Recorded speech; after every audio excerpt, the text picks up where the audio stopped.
ahorita a todos nuestros compañeros que nos acompañan en Facebook y bueno, la sala de Zoom que ahorita ya estamos escuchando. Tenemos ahorita problemas técnicos por la parte de lluvia aquí en la Ciudad de México, y que de repente hay cortes de luz eléctrica, y bueno, nuestro conferencista está teniendo ahorita este problema. Y bueno, vamos a comenzar con la cuestión de que a lo mejor no nos alcanza el tiempo de terminar, no sabemos cómo vayamos avanzando, pero bueno, vamos a comenzar rápido, doctor, si usted está de acuerdo, para okay, poder entonces... bueno, pues el día de hoy contamos con el doctor Salvador Curiel Ramírez. Él nos va a hablar sobre búsqueda de exoplanetas usando observaciones de radio. Si me permite, voy a leer rápido una semblanza. Bien, el doctor Salvador Curiel Ramírez nació en la Ciudad de México, donde cursó sus estudios de licenciatura y posgrado en la Facultad de Ciencias de la UNAM. Obtuvo el doctorado en el Harvard-Smithsonian Center of Astrophysics en la ciudad de Cambridge, Massachusetts, en Estados Unidos. En este mismo centro de investigación realizó una estancia postdoctoral desde 1995. Es investigador titular del Instituto de Astronomía de la UNAM. Realiza investigación principalmente sobre el nacimiento y juventud de estrellas de alta y baja masa, área de larga tradición en la astronomía en nuestro país, y en la que él también y otros astrónomos mexicanos han realizado contribuciones fundamentales. También ha llevado a cabo estudios de remanentes de supernova, estrellas evolucionadas y más recientemente la búsqueda de exoplanetas. Para ello, utiliza diversos telescopios, incluyendo el Submillimeter Array, a Very Large Array, y el Very Long Baseline Array, el Internacional Ultraviolet Explorer, el telescopio espacial Hubble, el satélite de rayos X ROSAT y telescopios ópticos e infrarrojos. Asimismo, ha desarrollado códigos numéricos que han permitido extender sus estudios de diversos fenómenos astrofísicos. Sus resultados astronómicos han aparecido no solo en revistas internacionales más reconocidas en astrofísica, sino también en diversas ocasiones en la prensa y en medios especializados de divulgación, tanto nacionales como internacionales. Así es de que, bueno, como podrán ver, tenemos hoy a un gran invitado. Doctor, adelante, le cedemos la palabra. Voy a quitar la pantalla, y bueno, recordándoles a todos, no lo podemos ver ahorita al doctor porque pues está sin luz, pero bueno, vamos a comenzar así. Doctor, muchísimas gracias por haber aceptado nuestra invitación. No, muchas gracias a ustedes por la invitación. Estoy muy contento de estar aquí con ustedes, pero si me pudieras dar acceso para poder compartir la pantalla. Creo que ya la tengo. Ahora sí, ¿la pueden ver? Sí. Perfecto. Ok, mil disculpas. Es probable que se corte la comunicación porque no tengo luz. Estoy usando mi celular para transferir el internet a la computadora y tiene poca pila. En fin, todo salió mal. Entonces, déjenme avanzar tanto como pueda. Si llega la luz, todo se va a corregir, y si no, se va a cortar y no voy a poder hacer absolutamente nada. Entonces, bueno. Antes que nada, si quieren detenerme y preguntarme cosas, lo pueden hacer. Estoy totalmente abierto a preguntas. Escogí este título de buscar exoplanetas usando observaciones de radio porque, pues, básicamente es en lo que me estoy dedicando en los últimos años. Me encanta el área de los exoplanetas. Hace muchos años no tuve la oportunidad de meterme en eso, y ahora decidí que o era ahora o nunca. Entonces, hace unos pocos años me empecé a meter en esto cada vez más, y hemos encontrado algunos resultados bastante interesantes que al final de la plática les voy a comentar. Pero bueno, la idea es darles un panorama general de lo que se hace con longitudes de onda radio en la búsqueda de exoplanetas. Entonces, una introducción rapidísima. No sé si han tenido ya pláticas de exoplanetas, pero bueno, esto voy a tratar de hacerlo muy rápido. Ya se conocen muchísimos exoplanetas, se conocen más de 5,000 exoplanetas, y esos son los confirmados. Aparte, hay más de 2.500 que todavía no se han confirmado. Y estos planetas que son confirmados están alrededor de 3.800 sistemas planetarios. Entonces, en estos 27 años desde que se encontró el primer planeta asociado a una estrella tipo solar, se ha aprendido mucho. Se sabe ya mucho sobre el tipo de planetas, las órbitas, las características que tiene, en fin, se ha ido aprendiendo cada vez más sobre los exoplanetas. Y hay varias técnicas que se han utilizado para poder encontrarlos. Las principales son imagen directa, velocidad radial y tránsito. La que primero dio resultados fue velocidad radial, que eso fue hace unos 27 años. Posteriormente, con los satélites que se pusieron en órbita, como Kepler, empezó a dar mejores resultados tránsito. Entonces, como pueden ver, pues se han encontrado más de 3 veces planetas con tránsito que con velocidad radial. Pero hay una técnica que es la que a mí me interesa más, que es la de astrometría. En esa es la primera que se usó desde hace cientos de años y no había dado resultados hasta hace unos pocos años. Y se espera que en los próximos años se encuentren miles de planetas usando esta técnica. Y de eso voy a hablar un poco al final. Entonces, pensaba platicarles un poco de lo que son los sistemas planetarios, perdón, los métodos de detección. Velocidad radial, híjole, pero como ya me comí mucho tiempo con todos estos problemas. Bueno, va rápido. Velocidad radial, básicamente lo que se hace es medir la velocidad con la que se mueve la estrella en la línea de visión. Entonces, lo que se busca es una especie de bamboleo, que la estrella se mueva corrida al azul, corrida al rojo, es decir, con velocidades positivas o negativas, y que esta velocidad tenga una forma bien estructurada como la que se ve en esta imagen. Eso significa que hay una compañera girando alrededor de la estrella. Entonces, ese es el tipo de observaciones que se hacen y esto se hace con espectrógrafos, principalmente en el óptico, pero en los últimos años se empezó a usar espectrógrafos infrarrojos que están dando también muy buenos resultados. Aquí les muestro un ejemplo. Esto es 55 Cancri, donde los datos están arriba a la izquierda. No sé si pueden ver mi apuntador. Son cientos de datos, varios cientos de datos tomados en un periodo de 16 años y pueden ver que cada puntito es una observación. Entonces son muchísimas observaciones y se puede ver cómo cambia la velocidad de la estrella, pero no de una sola manera, sino de varias maneras. Entonces lo que encontraron las personas que investigaron esta estrella fue que tiene al menos 4 planetas tipo Júpiter girando alrededor de la estrella. Y de hecho, estas curvas que se pueden ver aquí corresponden al ajuste de cada una de las órbitas debido a cada uno de los planetas. ¿Sí? Entonces, este tipo de observaciones es lo que se hace y, bueno, se lleva a cabo un estudio detallado y se encuentran los posibles compañeras. Y si son planetas, mejor todavía. Luego está la técnica de tránsito, que aquí lo que se hace es medir el flujo que recibimos de la estrella y se ve como en principio no debe de cambiar, debe de mantenerse más o menos constante, pero si un planeta pasa enfrente de la estrella, entonces eso hace que el flujo que recibimos disminuya. Esta disminución es muy pequeña y dura poco, dura el tiempo en que el planeta está transitando enfrente de la estrella. Entonces, esa es la señal que se busca con tránsito. Y la forma de la caída, como se ve en la figura de arriba a la derecha, la forma de la caída, la profundidad, el tiempo que tarda en salir, en recuperarse el flujo, eso da información sobre el tipo de planeta que está girando alrededor de la estrella. Y hay una cosa muy importante que hay con esta técnica, porque es la única que da este parámetro, es que con esta técnica se puede determinar el cociente de los radios del planeta y de la estrella. Entonces, si se conoce el radio de la estrella, se conoce también el radio del planeta. Y esto es muy importante para poder determinar si el planeta es gaseoso o es rocoso. No basta con la masa.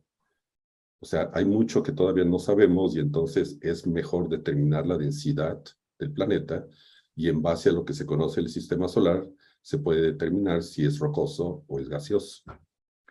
Aquí les muestro algunos ejemplos. Incluí el de TRAPPIST-1, que es una estrella muy famosa, que yo creo que todos escucharon hablar de ella o han escuchado hablar de ella más de una vez, porque se encontraron 7 planetas tipo Tierra alrededor de esta estrella. Y todos giran en órbitas muy cercanas a la estrella, pero dado que es una estrella de muy baja masa, la temperatura no es tan alta. Entonces, por lo menos 2 de estos planetas están en la zona de habitabilidad. Entonces, es uno de los primeros sistemas planetarios que se están observando con todo, inclusive con el James Webb Telescope, que es el nuevo que acaban de poner en órbita. Se va a estar observando este sistema planetario muy pronto. Luego es lo que yo considero que es la técnica más importante de todas, que es imagen directa. La idea de observar y tratar de detectar los planetas en forma directa es para poder tratar de aislar el flujo producido por la estrella, que proviene de la estrella, del flujo del planeta. Si se logra eso, entonces se puede estudiar en forma directa al planeta. Se puede hacer espectroscopía, fotometría, se le puede hacer todo tipo de estudios y poder determinar, por ejemplo, la composición química de la atmósfera y, en teoría, o por lo menos es lo que la gente quiere, se podría buscar señales de posible vida en estos planetas.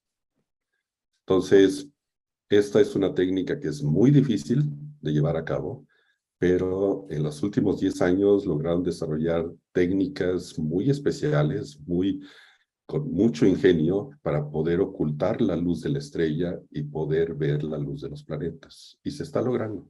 Este es solo un ejemplo de los casi 200 planetas que se conocen usando esta técnica. Aquí detectaron 3 objetos girando alrededor de la estrella, que después se pudo determinar que son planetas masivos, pero planetas girando alrededor de la estrella. Entonces, ¿qué es lo que queremos en radio? Entonces, para que tengan una buena idea de lo que se puede hacer en radio, me tengo que regresar al sistema solar, porque primero tenemos que saber qué esperar de los planetas, si podemos o no podemos detectarlos en longitudes de onda de radio. Y para eso, bueno, se han estudiado durante décadas, mucho tiempo, los planetas del sistema solar y se sabe bastante de la emisión de radio de los planetas en el sistema solar. Esta figura que les muestro aquí hace un resumen, yo creo que bastante bueno, de lo que se ha encontrado en todos los planetas. Lo que se grafica aquí es el flujo que se observa en radio del planeta como función de la frecuencia. Entonces pueden ver que Júpiter es el que emite más radiación en las longitudes de onda de radio y que es el que es más fácil de detectar. Y no solo eso, sino que además se puede detectar en un rango muy grande de frecuencias o longitudes de onda. También se ha estudiado con mucho detalle la emisión que proviene de Júpiter y se ha encontrado que a bajas frecuencias la emisión es muy distinta a la que se observa a altas frecuencias. A bajas frecuencias se le llama emisión ciclotrónica, que es emisión de electrones que giran alrededor del campo magnético, pero no a velocidades relativistas. Entonces, el tipo de emisión es muy característico de este tipo de eventos, de que los electrones giran alrededor del campo magnético, pero a bajas velocidades. Sin embargo, a frecuencias más altas, emite lo que llamamos emisión sincrotrón, que también es emisión no térmica, pero en este caso son electrones relativistas que son acelerados en el campo magnético a velocidades cercanas a la de la luz. Entonces tiene una forma muy característica de la emisión. Entonces se puede distinguir relativamente fácil del otro tipo de emisión. Y luego, al final, a frecuencias más altas o longitudes de onda más pequeñas, está lo que conocemos como emisión térmica. Y esto es emisión que produce el planeta, pero como un todo. Ahorita les muestro un poquito más sobre cada una de las emisiones. Entonces, ¿de dónde proviene la emisión en Júpiter de cada uno de estos 3 tipos? Pues resulta que la emisión no térmica no es fácil de identificar la posición exacta de dónde proviene la emisión, porque la frecuencia es muy baja. Entonces son longitudes de onda de cientos de metros a kilómetros. Entonces no hay ningún instrumento que tenga la suficiente resolución como para poder decir la emisión proviene de todo Júpiter, proviene de los polos, proviene del centro, o sea, no hay manera. Sin embargo, lo que sí se ha visto es que hay una correlación directa entre los picos de emisión a baja frecuencia y la posición de la luna Io. Y esto es porque la luna Io sufre interacción muy fuerte con Júpiter, tiene volcanes que emiten partículas a la atmósfera o inclusive a la estratosfera todo el tiempo. Y entonces estas partículas, el campo magnético de Io está entrelazado con el campo magnético de Júpiter, y entonces estas partículas que son aceleradas, que son eyectadas, viajan por estos campos magnéticos y llegan a Júpiter, pero llega en los polos de Júpiter, produciendo lo que se conoce como las auroras polares. Entonces se piensa que el lugar principal de donde se proviene esta emisión de baja frecuencia es de los polos magnéticos de Júpiter.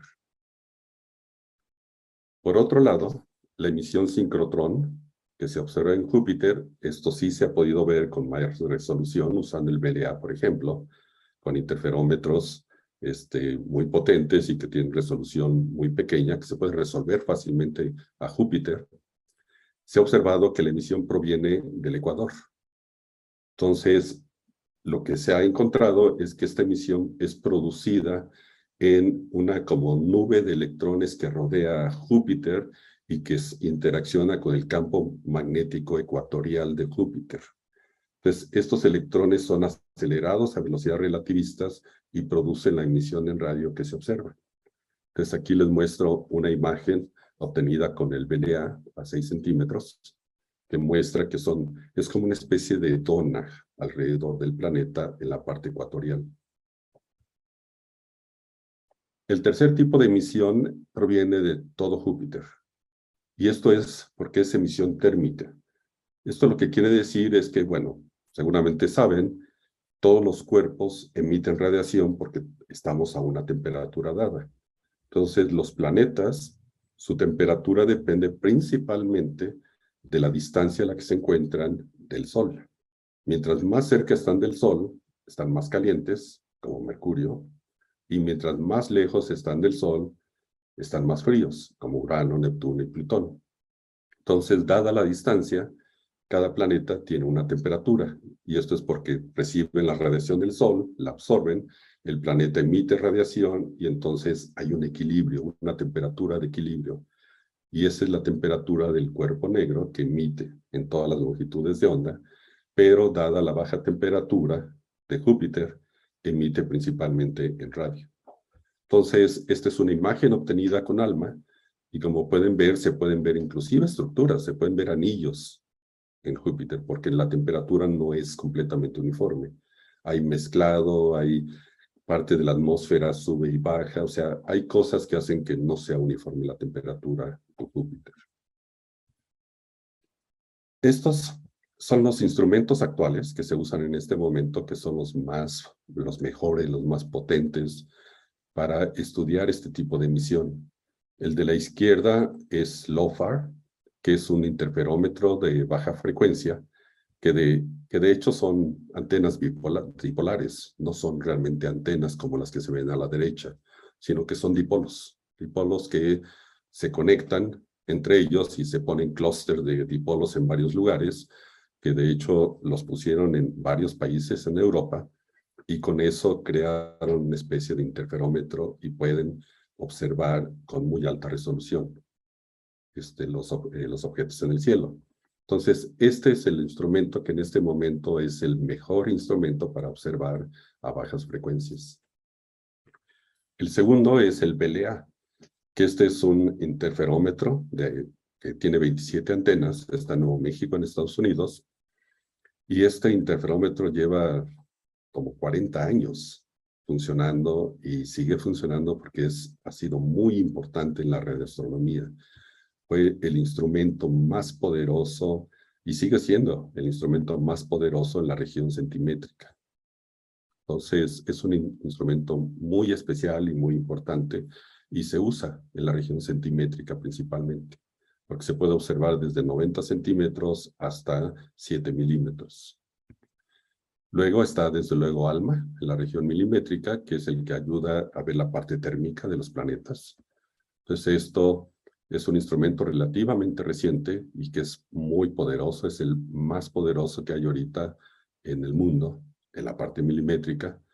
Y este también, de hecho, se está utilizando para observar estrellas y tratando de buscar posible evidencia de planetas. Luego hay otros dos tipos de telescopios. Uno que se está construyendo, que es SKA, el Square Kilometer Array. De hecho, son dos interferómetros que están en Sudáfrica y Australia. Uno está hecho de antenas, como las que ven aquí, similares a las del VLA, nada más que tienen un nuevo diseño, son más modernas, pero trabajan a menores frecuencias. Y el otro son dipolos, que ven aquí, por ejemplo, en la parte de abajo izquierda, se ve un clúster de estos dipolos. Entonces tienen este tipo de clústeres en muchos lugares en Australia e inclusive también en Sudáfrica. Entonces, una cosa que a mí me parece muy interesante es lo del nombre de SKA, es de Square Kilometer Array, y ese nombre lo escogieron porque lo que planean es que cuando terminen de construir todas las antenas, el área colectora, sumando el área de cada una de las antenas, va a ser equivalente a tener un telescopio de 1 kilómetro cuadrado. De ahí proviene el nombre. Entonces, estos funcionan bastante bien y es un poco en la parte intermedia. Va a bajas frecuencias, uno de los interferómetros, y el otro a frecuencias un poco más altas, pero apenas llegando a la parte centimétrica. Y el otro que se planea, que también va a ser muy poderoso cuando se construya, se espera que esté en funcionamiento en unos 10 años aproximadamente, es el telescopio VLA de nueva generación. Este instrumento va a superar por mucho al VLA actual y van a extender un poco el rango de frecuencias que se va a poder utilizar. Entonces, se van a hacer observaciones mucho más profundas que el VLA en tiempos más cortos. Entonces, el diseño que están desarrollando es muy especial y se espera que sea, en verdad, mucho más poderoso que el VLA. Y va a llenar el hueco entre el VLA y ALMA. Que eso, bueno, lo vemos aquí abajo, pero bueno, creo que ahorita no es muy importante. Entonces, estos son telescopios para el futuro y los otros son telescopios actuales que ya están funcionando. Ahora, resultados que se han encontrado. La verdad es que no hay mucho que se haya encontrado de observaciones de radio. Son muy pocas las cosas que se han logrado en cuanto a detección de planetas. Se detectan las estrellas, eso sí, hay estrellas muy jóvenes, tipo solar, estrellas de muy baja masa, cercanas, se detectan y se conocen muchas estrellas y se han detectado en radio. Pero que estén relacionados con exoplanetas son contadas, son muy pocas. Te les voy a demostrar ahorita un par de ejemplos que son muy interesantes. Por ejemplo, que se considera que podría ser la primera detección de manera directa de un exoplaneta en observaciones de radio. Esta, en realidad, se pensaba que era una enana marrón, que de hecho las estimaciones que se hicieron en el óptico y en el infrarrojo, lo que obtenían es que no era una estrella, era una enana marrón de 23 veces la masa de Júpiter. Entonces, era una más de las que ya se conocen y de las que se han detectado. Sin embargo, hace unos 4 años, los investigadores que encontraron la emisión, que encontraron esta fuente, la emisión de radio de esta fuente, siguieron observando porque querían estudiarla en detalle, en longitudes de onda de radio. Entonces estaban a punto de publicar un segundo artículo cuando salió un artículo donde encontraron que este objeto es parte de un grupo de estrellas y que ese grupo de estrellas tiene una edad de 200 millones de años. Por lo tanto, si este objeto es parte de ese grupo, debe de tener una edad de 200 millones de años. Y antes se pensaba que tenía una edad de 600 millones de años. Entonces, ¿cómo afecta esto? Pues la cosa es un tanto complicada. esos objetos es muy difícil determinar su masa. Entonces, lo que hacen es ver el flujo que se recibe de los objetos, la temperatura que tiene el objeto, y se estudia, se analiza con trazas evolutivas. Son modelos teóricos que lo que tratan de predecir es cómo evolucionan los planetas, o también las estrellas, como función del tiempo, dependiendo de su masa. Entonces, lo que se hace es, se tienen esa información sobre el flujo y sobre la temperatura, se ve, de acuerdo a la edad, cuál es la masa que corresponde al objeto. Y entonces encontraron que este objeto, si esa es su edad, entonces su masa es de 12.7 masas de Júpiter, que ya está dentro del rango de ser planeta. El límite está por ahí de los 13 masas de Júpiter. Entonces ya está en el rango de ser planeta. Entonces, si se confirma que esa es la edad de este objeto, entonces sería la primera detección de un planeta en longitudes de onda de radio. La otra cosa interesante es que este objeto no está ligado a ningún otro objeto. Forma parte de un grupo, pero no gira alrededor de una estrella, por ejemplo. Entonces, si es un planeta que está vagando solo. Entonces, a esto se les llama planetas errantes. Ya se han encontrado unos cuantos, no muchos, pero se han encontrado algunos. Entonces, sería un planeta muy interesante. El segundo caso es un poco más complejo. Es observaciones de LOFAR a muy baja frecuencia, a 140 megahertz. Ay, ya se va a acabar la pila. En fin. Tengo 2% de pila. Se va a apagar la computadora en cualquier instante. Ay, doctor, pues ni modo. Vamos a continuar hasta donde más se puede y de verdad, muchísimas gracias por este esfuerzo. Bueno. Ok. Entonces, este caso es un poco más complejo, pero también muy interesante. Y encontraron la emisión de esta estrella, ahora sí que fue sin querer. Estaban haciendo un muestreo, estaban buscando fuentes a estas longitudes de onda, a estas frecuencias, y encontraron emisión de esta estrella. Es una estrella que es de baja masa, nada del otro mundo, como el 20%, el 16% de la masa del Sol. Se conoce su temperatura, se conocen muchas cosas de esta estrella. Entonces, no debería de ser una sorpresa porque hay muchas estrellas como esta que se han detectado en radio. Sin embargo, hay una cosa muy importante y es que la emisión de radio que proviene de este tipo de estrellas depende de varias cosas. Depende principalmente del campo magnético.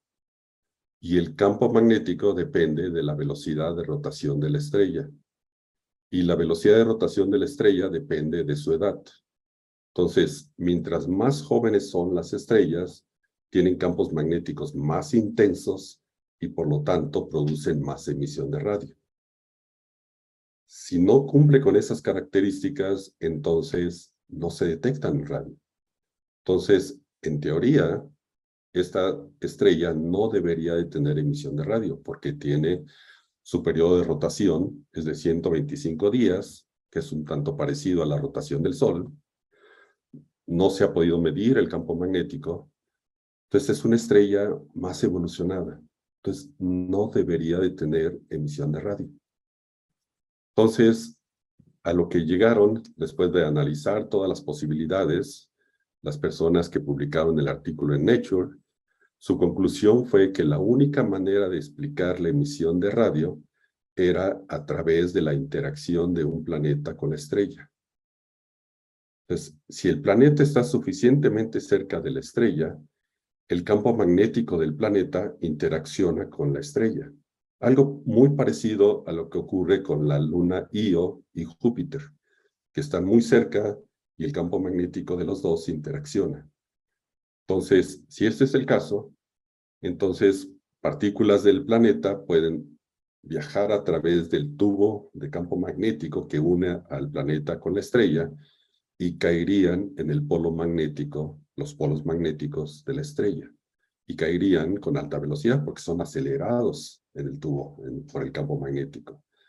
Entonces, la emisión que se observa probablemente provenga de como una especie de aurora boreal que se produce en la estrella debido a la interacción con el planeta. ¿Sí? Entonces es parecido a lo que ocurre en la Tierra, pero en la Tierra es por el viento solar que interacciona con el campo magnético y produce las auroras boreales. ¿Sí? Que esto es interacción de estas partículas aceleradas con el campo magnético. En este caso, serían las partículas que provienen del planeta que caen a la estrella.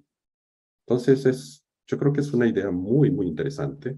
Y si es el caso, entonces sería una detección indirecta de un planeta, observando en longitudes de onda de radio. Y el tercero, que es lo que se acerca a mí, es astrometría, con observaciones de radio.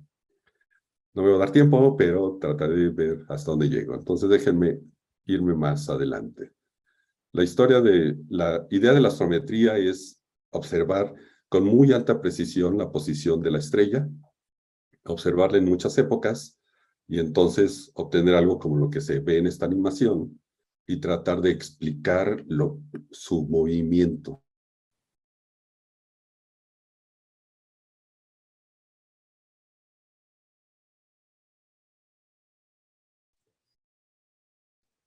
Pues parece que ya se acabó la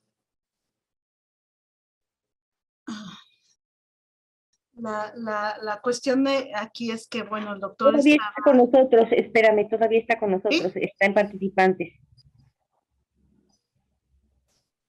Si ves la lista de Ojalá que participantes. haya regresado la luz y que se esté conectando.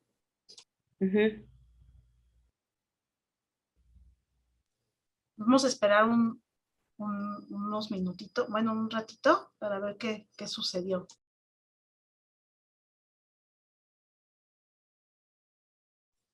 Les comentamos a nuestros participantes y a todos los que nos están escuchando que el doctor Salvador Curiel tenía problemas de suministro eléctrico ahorita en donde vive.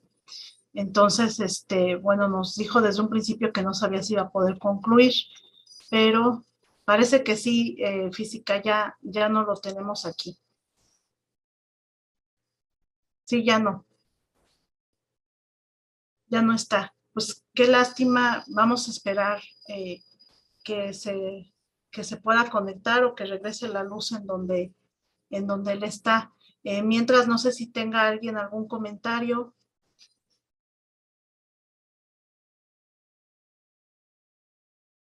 Pues muy bonita plática, así que espero que pronto regrese. Ojalá que sí, estaba muy interesante.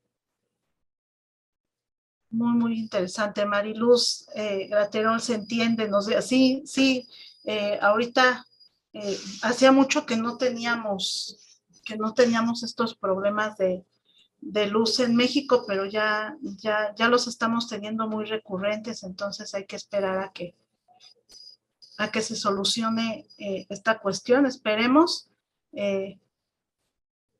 Pues mientras, no sé si tengan algún comentario que hacer. Sí, Gaby, muy, muy interesante. En los años 70 decían que las interrupciones de luz eran para promover a la familia, para promover la convivencia familiar. Sí, es cierto. ¿Te acuerdas? Ajá, y ahorita creo que ya es más complicado todavía, ¿no? No, pues son cortes, porque hay problemas, ¿verdad? Sí, claro. Entonces, Alan Carciente nos dice es inestable, sí, así es. Sí. Pues vamos a esperar al doctor, justamente Francisco Martínez también nos comenta, vamos a esperar al doctor, un tema interesante.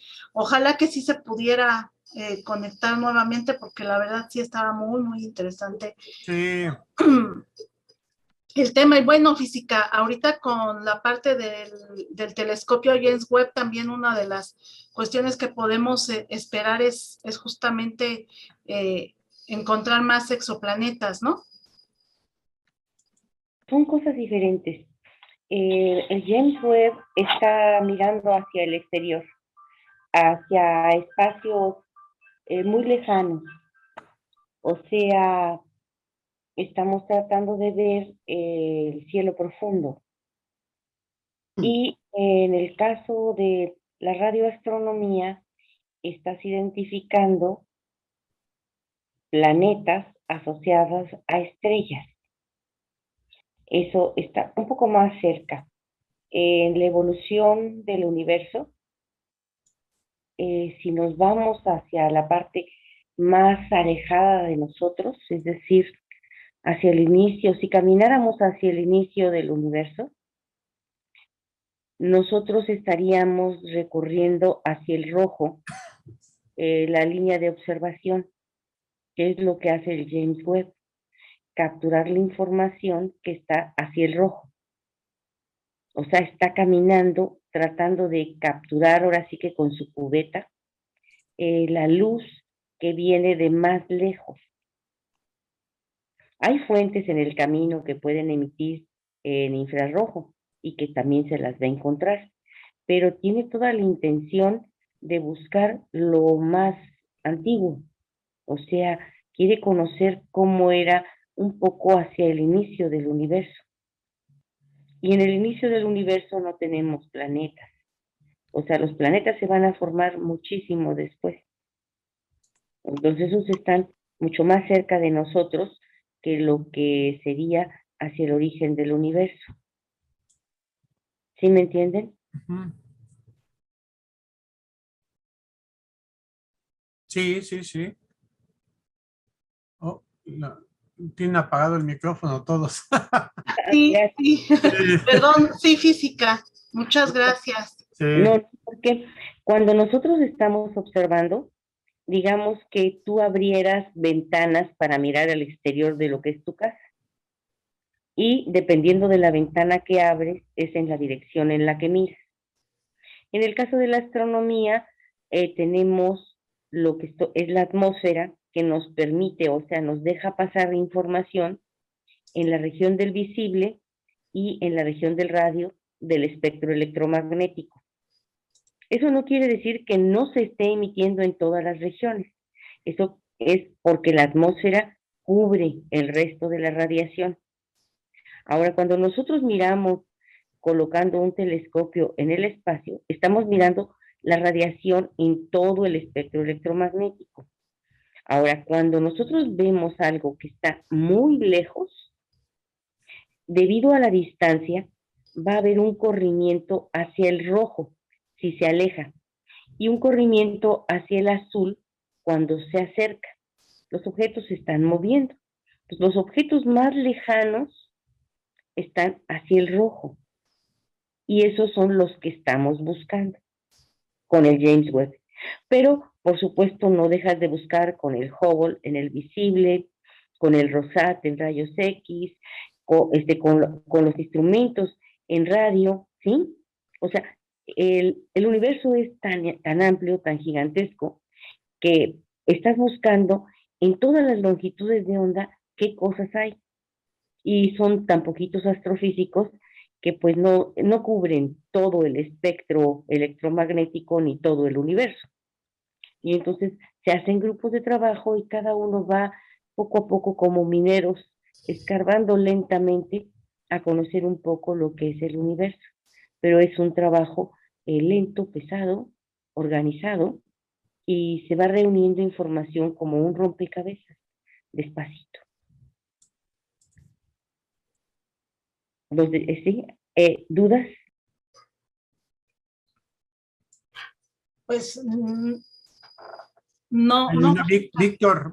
Digo, perdón, física. Víctor, sí, adelante. Sí. Hola, ¿qué tal? ¿Cómo están? Física, una pregunta, duda que me causó un poco de dudas al respecto de esto del James Webb, del Hubble y de todos los telescopios que están en el espacio. Ellos están viendo millones de años luz para atrás.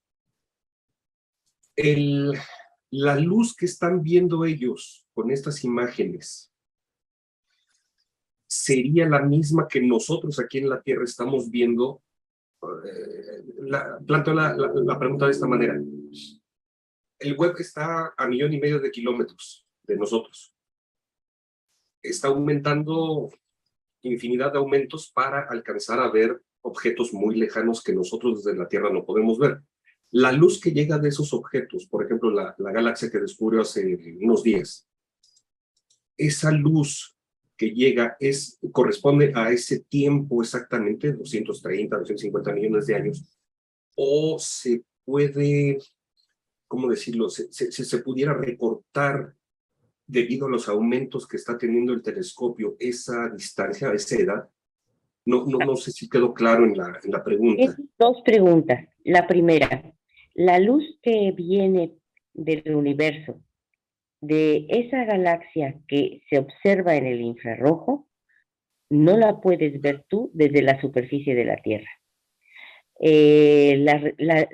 La zona del espectro electromagnético, en lo que corresponde al infrarrojo, requiere que tengas colocado tu instrumento a más de 4,000 metros de altura.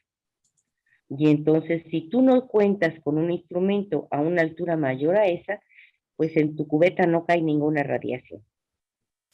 Ahora, una vez que te sales, ya puedes empezar a detectar. Ahora, tu instrumento lo colocaste con la ventana en el infrarrojo. Entonces, está llegando luz de lugares enormemente lejanos. Si estuvieran aquí a la vuelta, los verías en el visible. Pero como están a distancias enormes, se corre el espectro hacia el rojo y no te caen en la zona del visible, te caen en la zona del infrarrojo. Pero tú pusiste una cubeta en el infrarrojo y entonces vas a capturar esos fotones que están llegando de esa longitud de onda. Y vas a ver que está movido. ¿Por qué? Porque si tú detectas, por ejemplo, la línea de hidrógeno de la secuencia de Balmer, y la ves que en vez de estar en 65, 63, de buenas a primera está en 67, 67, 68, pues hay un corrimiento brutal hacia el rojo, ¿verdad? Y entonces dices, este objeto no está aquí a la vuelta, está a una distancia mucho mayor. ¿Sí? Ahora, eso es en lo que corresponde a las distancias. ¿Sí? Tú ya tienes entonces forma de calcular a qué distancia se encuentra. Ahora, nosotros en astronomía no tenemos exactitud así de tantos centímetros, más o menos 3 milímetros. Digamos que te vas a equivocar en una razón más o menos años luz. Y la distancia a la que tú tienes el James Webb es menos de 1 año luz, ¿verdad? Entonces, la posición del telescopio, pues no te va a influir mucho para la exactitud de tus datos, porque la distancia de lo que tú estás midiendo son enormes, gigantescas, ¿sí? Y entonces, pues los errores que tienes ahí no quedan inmersos en la posición del objeto y no te significan muchas cosas. Correcto. Si no interfiere en la medición, pues la distancia en la que estaba colocado el telescopio. No, la distancia que se coloca el telescopio es porque se busca mantenerlo frío. Uno de los problemas de los detectores en infrarrojo es que requieren tener muy baja temperatura. Uh-huh. Y se calienta, pues empieza a detectar fotones del entorno, no detecta los fotones de fuera. Entonces requiere mantenerse a muy baja temperatura. Uh-huh. Y buscan tenerlo, pues, acomodado de forma que tenga el mínimo de calentamiento. Esa es la expectativa. Por eso está de espaldas al sol, ¿verdad? La vela está con el sol hacia atrás y Webb está viendo a la oscuridad. Sí, y se trata de tener el máximo de posibilidades de que no se caliente. Esa es la expectativa. Cuando tú empiezas a trabajar, pueden ocurrir cosas que no tenías esperado. Por ejemplo, nadie esperaba que chocara un pequeño micrometeorito con el James Webb, ¿verdad? Así es. No lo queríamos, pero pues llegó y pues ni modo, nos aguantamos y sigues trabajando. Una de las cosas que se aprende en la ciencia es que tú vas a trabajar con lo que tienes. Una de las cosas que tenemos aquí en México es que a lo mejor tú dices, ay, está lloviendo, ya no salgo. No, en la ciencia es, tú tienes que llegar a la universidad, bueno, entonces busca el paraguas, busca el impermeable, busca las botas y empieza a caminar. O sea, ¿qué necesitas hacer para lograr tu objetivo? Analiza qué necesitas y trabaja sobre tu objetivo. Y eso es muy importante, porque eso es lo que nos permite llegar a metas. Si no trabajamos con eso, pues entonces no podríamos hacer muchas de las cosas que se están haciendo. Correcto, correcto. Muchísimas gracias, física. No tienen por qué. ¿Alguna otra duda?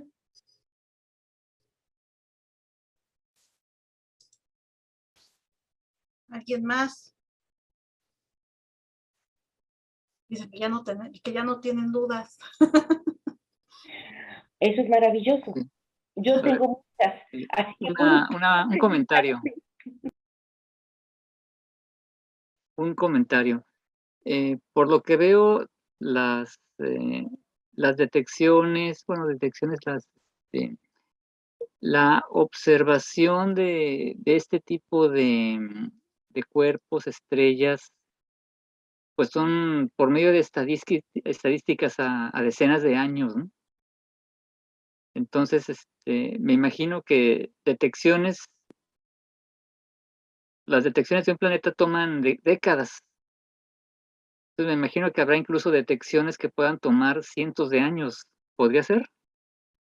No sabría decirte si hay alguna con cientos de años, porque yo te puedo decir con toda certeza que en los últimos 20 años han detectado más de 700 exoplanetas que no observaron por más de 20 años, ¿eh? Eso quiere decir que las técnicas que se emplean para detectar exoplanetas no requieren de tantos años. Requieren más que nada de ser muy cuidadosos porque los errores que se introducen deben de ser muchísimo menores que la variación de luz que tú percibes. Eso quiere decir que a la hora que estás observando la estrella, tienes que tener dos objetos adicionales para poder comparar la luz que recibes de la estrella y restársela a esos objetos y ver si hay una variación. Nosotros a esa técnica es una estrella, es la variable, y la otra estrella es constante 1 y la otra estrella es constante 2. Una vez que tomas la medida de las tres estrellas, restas la luz de la constante 1 a la constante 2.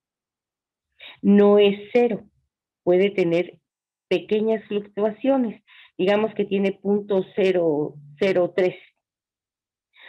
Y a lo mejor cuando tú restas la variable menos la constante 1, tiene una variación de 0.006.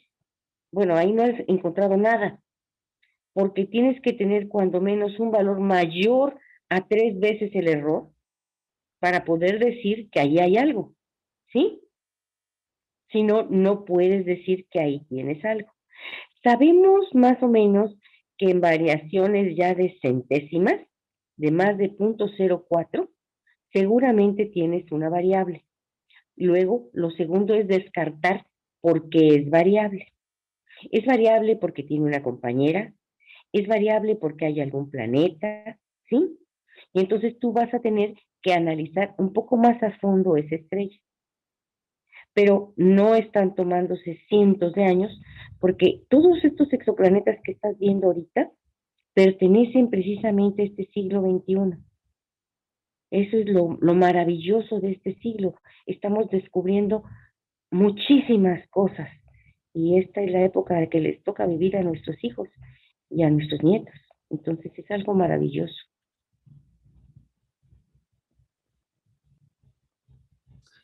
Así es, física, lo que estamos viviendo ahorita en todo, dimos creo que un gran avance, un gran salto en estos últimos años, ¿no? Entonces, sí, efectivamente es algo maravilloso lo que estamos viviendo. Adelante, no sé si alguien tenga algún otro comentario.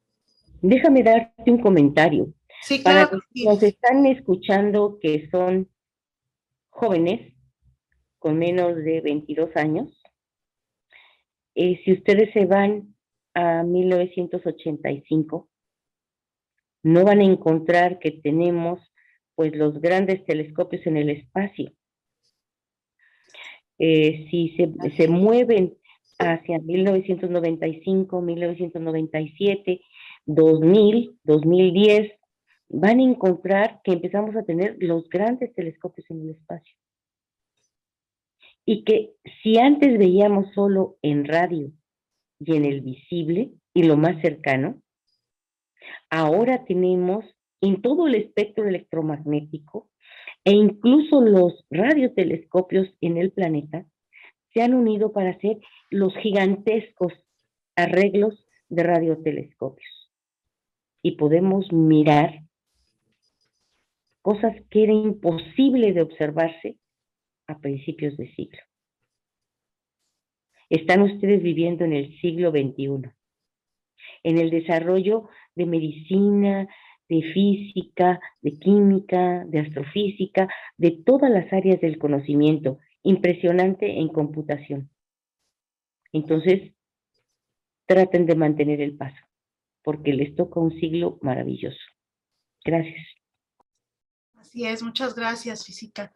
Pues bien, todos en Facebook nos están comentando pues qué lástima que se fue la corriente, que se quedó sin suministro de energía eléctrica. El doctor, así es, y pues están sugiriendo que si se puede reprogramar, pues entonces vamos a tener después una plática con el doctor, ¿no, Física? Para ver si es posible. Sí, estoy ahorita tratando de mandar un correo. Pero no tiene luz, no me va a poder contestar. Pero, sí. sí le puedo decir que si podemos reprogramar, tenemos para 2023, que vamos reprogramando también. El doctor Alejandro Raga tuvo una dificultad, y entonces podemos ir reprogramando para el 2023 e ir ya acomodando las conferencias del siguiente ciclo, para que pues estos temas, que son temas muy actuales, ustedes los puedan ver. La conferencia también del doctor José Franco es muy impactante porque trae todos los resultados últimos, y entonces ahí se van a dar cuenta pues de qué maravillosa época les está tocando vivir. Así es, justamente el próximo miércoles los esperamos a nuestra conferencia con el doctor José Franco. Y pues no sé, ahorita si no tienen alguna otra pregunta, Física, no sé si pues damos por cerrada la sesión del día de hoy. Sí, me parece muy justo. Demos por cerrada la sesión. Les agradecemos a todos el haber estado con nosotros, y a todos los que retransmiten les agradecemos también su trabajo, y a los que han colaborado para estos ciclos, igualmente muchas gracias por ayudarnos a llevar ahora sí que estas conferencias hasta la sala de su casa. Por mi raza hablará el espíritu. Buenas noches. Buenas noches, Física, igualmente a nombre de la Sociedad Astronómica de México, por la divulgación de la astronomía, siguiendo el lema del ingeniero Luis G. León. Les damos a todos las gracias por haber estado con nosotros, y bueno, los esperamos aquí el próximo miércoles a las 8 de la noche igualmente. Que tengan muy bonita noche y descansen. Gracias, buenas noches. Descansen. Ya nos quedamos aquí en Facebook nada más. Miguel, muchísimas gracias. Qué lástima que no terminamos la conferencia. Yo sé que tú tienes muchas preguntas y que te cortamos un poquito en esta parte de no presentarte en redes, pero es por es justamente protegiendo la confidencialidad de nuestros pequeños. Oye, Laura, perdón. Miguel. No. Pero nos da mucho gusto y te felicitamos mucho por tu proyecto también, Miguel. Muchísimas gracias por estar aquí con nosotros siempre y y ojalá te animes a hacer tu telescopio, Miguel. Sí, ya me voy a animar a hacerlo. Ya ves que es los sábados, Sí, ok. ¿eh? Que te ayude tu mami y tu papi. Bueno, sí, Sí, gracias. Arturo, adelante. Sí, tengo un pequeño video en el cual Samuel Castillo, ¿te acuerdas de él? Te manda saludos y a todos los de la SAM. Ah, sí, cómo no. Quería ver si pudiera de alguna manera pasárselos vía pantalla. Sí, claro. Adelante. ¿Cómo le hago? En el share screen primero tienes que bajar tu Ah, video y a ver. tenerlo. Screen. Jessica, ya te mandé, ay, perdón, ya te mandé las constancias del día de hoy. A ver, no sé si vean mi pantalla ahí. Sí. Ok, entonces, a ver, aquí. ¿Dónde ando?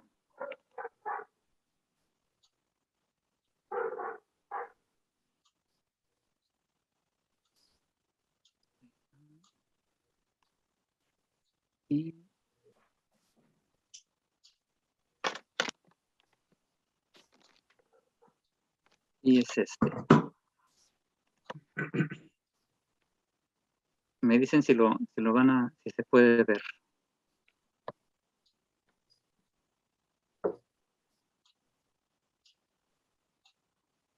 Ah, pero sabes que a lo mejor no lo vamos a escuchar.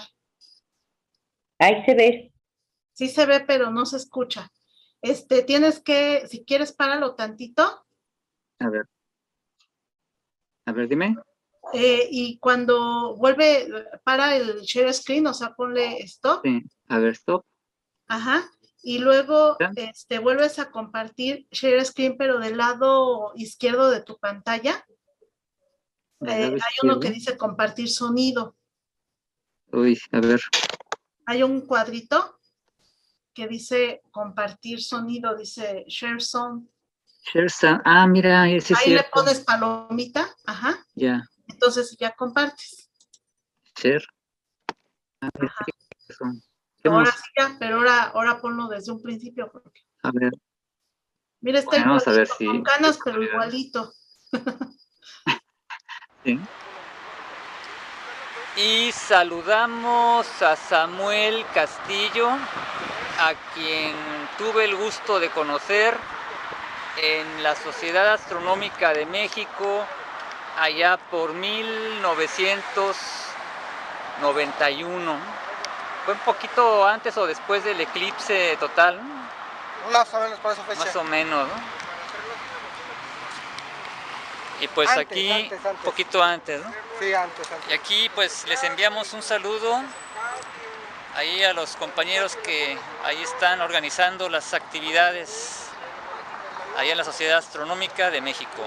Saludos a Rubén y Laura y a todos. Ah, mira, muy bien el Samuel. ¿Sí se pudo ver? Sí, sí se pudo ver. Sí, llegó más o menos por esas fechas y fue el que después se hizo cargo del taller de mecánica, Rafa. Creo que ya no está Rafa. Y aquí les muestro la visión de los telescopios que había el 5 de junio, ya que tenemos una sesión en el planetario y con observación de telescopios.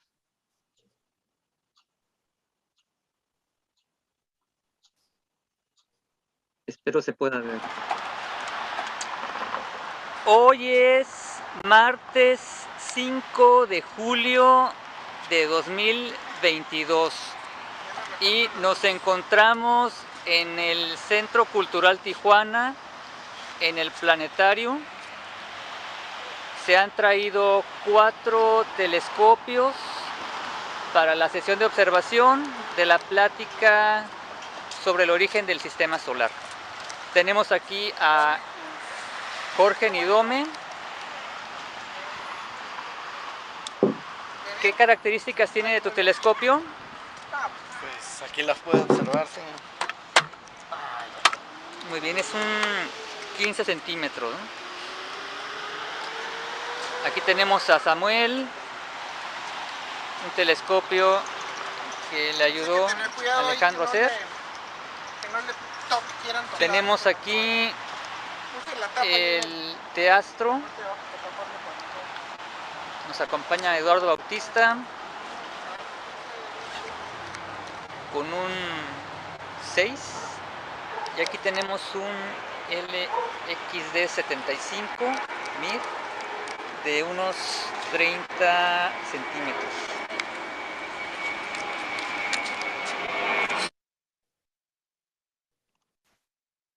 Bien. Esa es parte del show, ¿no? Es como de 25. Bueno, entonces te dejo aquí de compartir. Bueno, una foto aquí con Samuel, que les envía saludos.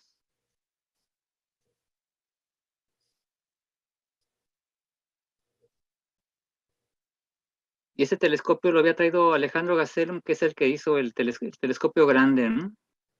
Ahí estamos en la explanada del Centro Cultural Tijuana. Alejandro, no, Eduardo, ¿no? No, hay otra persona que se llama Alejandro Gastelum. Ya con ustedes. Sí, Ok. Ya. Bueno, pues le paro aquí Gracias. compartir.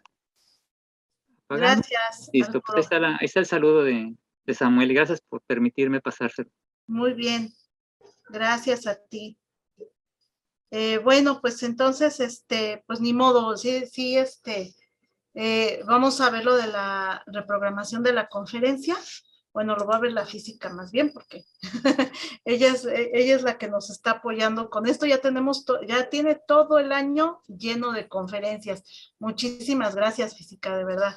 No hay por qué, ya le mandé la solicitud. Ahorita no tiene luz, pero cuando aparezca la luz, va a tener en su correo la solicitud, porque Ajá. bueno, sí tenemos luz, entonces de una vez. Sí, claro para que que sí. Mañana cuando vivimos hoy. Muy bien. Bueno, pues buenas noches a todos, descansen. Muchas gracias, Leti, como siempre. Buenas noches, Arturo. Víctor, buenas noches. Fernando, buenas noches. Buenas noches, Miguel, que descansen. descansa.